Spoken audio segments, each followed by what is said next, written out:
What's up, guys? HOTSHOTFRONTIER back at it again with another video. In today's video, I want to talk about cards that you should buy before it's too late. And of course, let's start off with some new cards from Infinite Forbidden. Of course, we have the Fiend Smith engine with Engraver. Is this a card that you should buy? Let me know down below. But it is around $100 right now. Like I was saying in other videos, if you can at least get one, at least you start the engine, right? The ideal version is have three, but if you can at least have two, that's not a bad choice, to be honest. And if you could try to trade cards towards that, or find, maybe go, hey, you do 80% or 90%, try to get that price down just a little bit, then all right.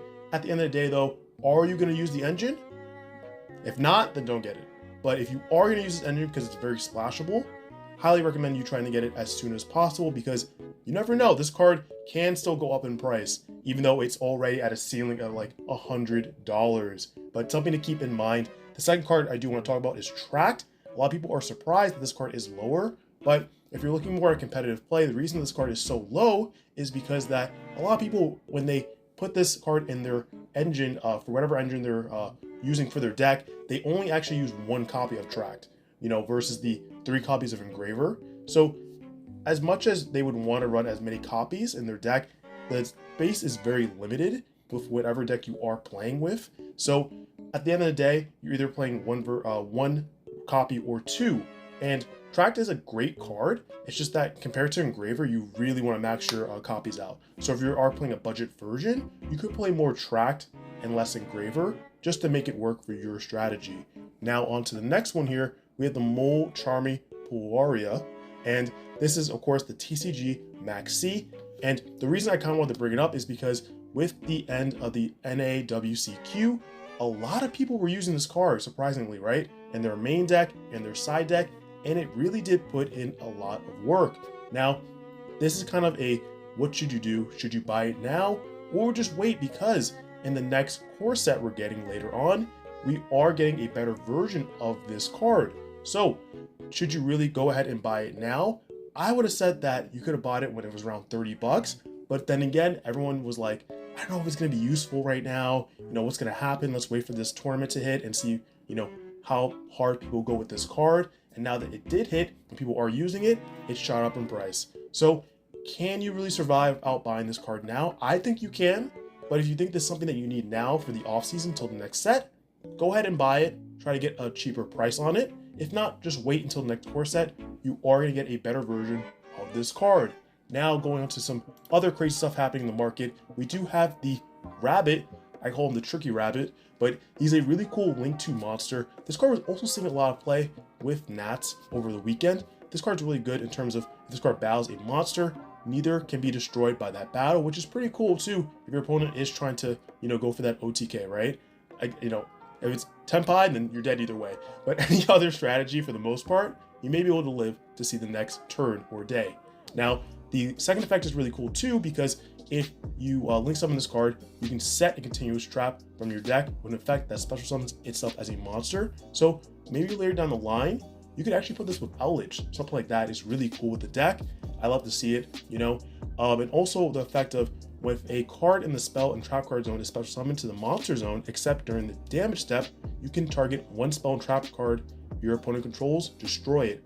Don't get me wrong, but I think this can also be used with pendulums too, right?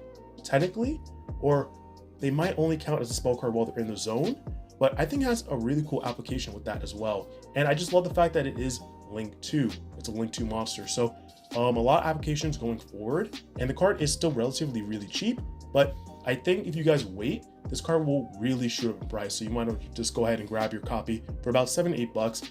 Not a bad pickup from this set. Now going on to our next one, we have the Kurikara Divine Carnate. So I actually bought 3 copies of this for about like $3 each for pre-release when, of course, Terminal Revenge came out. And I waited weeks and weeks from TCGPlayer, never received my copies, had to cancel my order, and now they're about $6 each. So I'm at to bite the bullet and just buy 3 more copies. But you guys should really go ahead and buy your copies now, preferably not from TCGPlayer, maybe we'll see, but just so you guys can have access to this, because this card used to be so expensive before, and this is something that will really sneak up on you if you do not go ahead and just deal with it now. Just buy your copies, put them in the binder. You'll thank me later, trust me. Going on to our next one, we do have the Evil Hero Adjusted Gold. So this is here for a lot of reasons. There are hints that we are getting more hero support later on, like Evil Hero support. And I think that could be true, honestly, with the limited amount of hero support that we have, Evil Hero support, and of course, the potential of how strong this card is. Now, you can also use this for the Fiend Smith engine as well. It can replace the Fable Lori. You add this and the other card, I can't remember the exact name, it's like the Necromon card, but it's a really cool engine to have. So a lot of applications, but hey, there's a lot of versions with this card. You don't have to get the secret rare for about $7-8. You still have the original copy, the OG copy, and then you do have some color copies, the red and blue. You don't see it on the screen here, but they're only about $1 or $2 each. Not bad to honestly just have access to. Just grab 3 copies and you're good. Next up, guys, I want to give a huge shout out to my sponsor, Mana Grading and Collectibles. So if you guys do not grade cards, or if you are familiar with grading companies like PSA and Beckett, of course, you really want to go ahead and make sure that you grade with the best in the business, and that is Mana Grading. The reason I say that is because Mana Grading, not only are you getting graded by AI, so they're highly accurate, but 2, their turnaround times are amazingly fast, right? With PSA, a lot of the times, you're not getting your stuff back for months because they're constantly booked. The difference is with Mana, they are booked, but at the same time, you're getting faster turnaround times, 2 to 3 weeks. Whatever shipping that you do pick, even standard shipping, is much faster than other grading companies around. Plus, you are getting better reasons for your subgrades, right? Why is the card, I know my card's scuffed, but why did I get this grade fully, right? Will they break it down for you on all the reasons you did get that grade? Plus, we have Mana Studio, so you can start your online collection with them, and they'll also point out, again, why you got the specific grade. So if you guys are interested in grading with Mana Grading Collectibles, definitely go ahead and click the link down below and use my code HOTSHOT for 20% off your order. But going back into the video, we have Ancient Gear, right? Because shout out to Ancient Gear on the live dual camera, right? For Nats, they beat that deck down. Let's go. You have to love those anime moments because it's the same thing with, I think it was a YCS with Jeff Leonard with his Exodia strategy. Exodia obliterate. It was the best moment, right? We have to love those moments because that is what Yu-Gi-Oh is. I think that a lot of times we forget that, type of feeling with just playing meta and competitive and just going back and forth, same thing, but it's amazing. And Ancient Gear Ballista, I think you guys already know this. This card has been going crazy. I don't know what's going on with the 50 here, but let's go further down. You have 8s, slowly going to 12s and 13s. They are getting new support at some point, so this card did not get reprinted, right? I don't think this will be in the Bonanza set coming up soon, so you might want to, grab your copies now before it is way too late. And also with Clockwork Knight. So this card's great because it is an instant super quality target. Turn everything on the field to machine. Plus, it's great with Ancient Gear as well because they're Earth. You can discard a card, add an Earth monster from your deck to your hand. Really good utility that way. So something you also want to add, and it has been this price for a long time, $12-13. I don't think this will also get slotted for that Bonanza set, so you might want to grab your copies sooner rather than later. Moving on, we do have Crossout Designator. I always say this, guys, but come on, grab your crossouts because hey, the lowest copy we have here is an ultra rare, which is funny because the super rare is higher. But everything is slowly going up in price. I think we've seen with Nats as well. If people aren't main decking it, they are side decking it 3 of. So something you do want to have access to. The highest copy of the Core Center Secret Rare was around $38. Now it's going to $43 and it's going to keep on rising. I told you this will be the highest card in the set, 100%. Even though that set was terrible, but this will still be the highest card in that set. Moving on to a tech card here, we have Synchro Zone. So, not gonna lie, I got cooked by this card, but I have to respect it because this card is actually crazy. Neither player can declare attacks except with Synchro Monsters, so it's a great stall card. Plus, it's a huge plus for your strategy if you main Synchro Monsters. Yes, that's what I'm thinking of, Tenpai, right? Now, of course, they're traps. Tenpai wants to go second, go hard, and just go straight for that OTK, right? But I was thinking more of a, you still end on the Link 2, right? The seals. You could have this card in the back row. If you have the setup for it, you can easily use the second effect. If your opponent's main phase, you can send this face-up card to the graveyard and instant Synchro Summon. Point to something like a Black Rose Dragon, blow the field up, right? Not a bad card to have, honestly.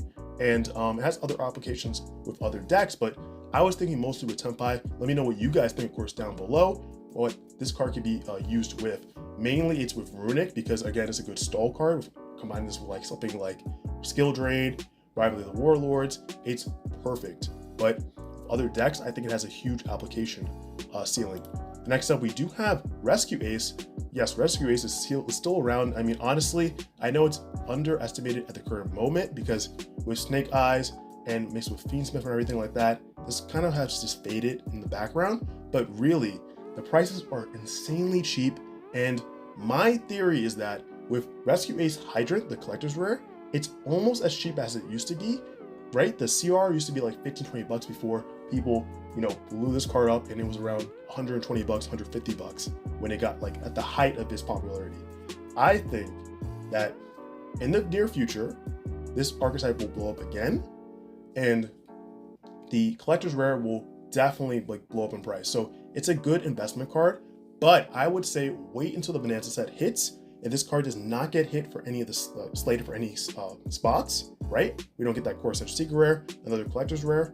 Definitely buy this card because I think it's a good card to hold on to and then flip later. But that's just my opinion. Let me know what you guys think in the comment section. And if not, you can do a low rarity kind of like investment by the Hydrants. But again, after Bonanza, then you try to go wild, right?